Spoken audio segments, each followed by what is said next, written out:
12টা থেকে আপনি কয়টা নেবেন? 5টা নেবেন, কিন্তু 2টা বই সর্বদাই 2টা বই মানে 2টা নির্দিষ্ট বই।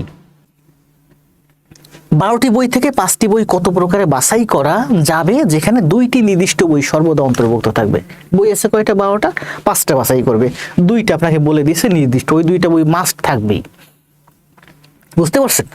তাহলে 2টা বই যদি নির্দিষ্ট আমার থাকে, আপনাকে 5টা বই নিতে বলছে, তা 2টা বই আপনি আগেই নিয়ে দিলেন। বুঝেন? 12টা থেকে আপনাকে 5টা নিতে বলছে, তো আপনি আগে 2টা নিয়ে নিলেন, তাহলে এখানে থাকলো কয়টা? আর 10টা। 10টা থেকে আপনাকে আর 3টা নিতে হবে। এখন 10টা থেকে 3টা আপনি কত প্রকারে বাছাই করতে পারবেন? সেটাই অ্যান্সার, আর তো কিছু নাই। ঠিক আছে? 12টা থেকে 5টা নিতে বলছে, তো শর্ত দিয়েছে 2টা আপনার নির্দিষ্ট করে দিয়েছে, এই 2টা অবশ্যই থাকবে, তো যে 2টা থাকবে সে 2টা আগে নিয়ে নিলাম। তারপর আছে কি? 12টা থেকে 2টা চলে গেল, 10টা থাকলো, তাহলে আমার এখানে নিতে বলছে 5টা, অলরেডি 2টা নিয়ে নিছে, আর এখান থেকে 3টা নিলে হবে।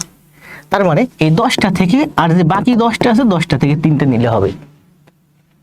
10টা থেকে 3টা আমরা কত প্রকার নিতে পারি? 10C3। অ্যান্সার দেন। 25 অ্যান্সার দিয়েছেন, তাই না? 25 অ্যান্সার দিয়েছেন, 120।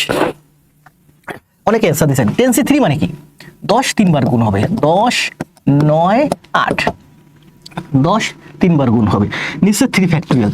3 ফ্যাক্টোরিয়াল মানে 3 গুণ 2, 3 দিয়ে 9 কে কাটলে 3, 2 দিয়ে 8 কে কাটলে 4, 3 4 12, 12 10 120 অ্যান্সার, তাই না? টগর, রাইসা, সাবিহা, প্রজ্ঞা, রুবাইয়া, তাবা, পিন্টু, রেজাউল। অঙ্ক এখন আস্তে আস্তে সহজ হচ্ছে না? অনেকটাই সহজ। ঠিক আছে, এখানে ব্যাখ্যাও দেয়া আছে, আবার এই যে আমরা আগের মতো করে করছি। ঠিক আছে, 12টি আলাদা